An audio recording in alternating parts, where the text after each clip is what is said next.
Well, our old friend Wario, he is at it again. Have a rough day. I am a huge fan of Wario's, WarioWare games in particular. Those are my favorites. This is called Game and Wario. This is an exclusive for the Wii U. I didn't even know about this thing. It just arrived on our desks one day. What do you think of this thing? I think that we all have to think back to the launch of the Wii U, and there was a title. Why wasn't this game there? Well, there was a title called Nintendo Land. Wouldn't this have been a brilliant, this whole collection, part of Nintendo Land, that you could download because they're going to be doing DLC for Nintendo Land, and it should have been somewhere where you could visit to get all of this content. I wish that this was pre-installed on the Wii U when I first got it. I hate the Wii U touchpad. I don't know why I need this damn thing. Right. And this game makes a pretty good case for why I need it, because there are some fun things to do. There are some fun ways to interact between the touchpad and your on-screen television screen.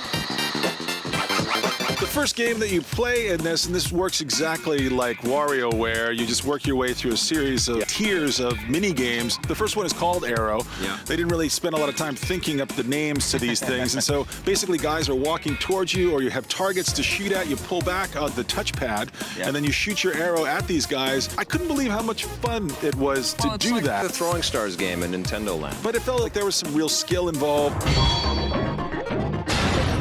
I think partially because after Arrow, there's about 12, I think, of the main sort of games that you can play in single player. It's an incredible amount of content. Totally. And then in multiplayer, there's only like a handful of those titles. And then there's a bunch of little prize balls that you can get out of this little canister thing. And each one of those is a slighter, little tiny playable micro experience of some kind. Like there's a Wario disco marionette type thing. Disco Warioette, they call it. And you're just shaking the Wii gamepad around and he's moving around.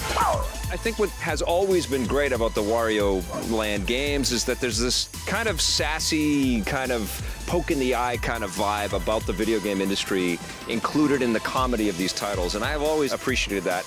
And I have to be honest, my favorite of all of these little mega games or micro games or whatever you call them in this thing is the one where you're playing what's supposed to be a classic WarioWare experience, but you can't let your mom catch you playing this thing. And this is the best thing I've played all year.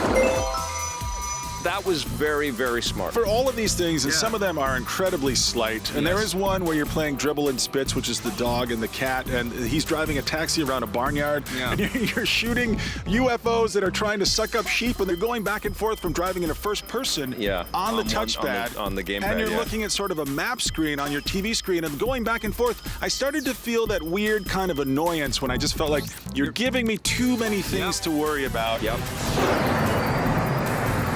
What are you going to give Game and Wario? It's got to get a 6.5 from me. I'm at exactly the same score, 6.5 from me too.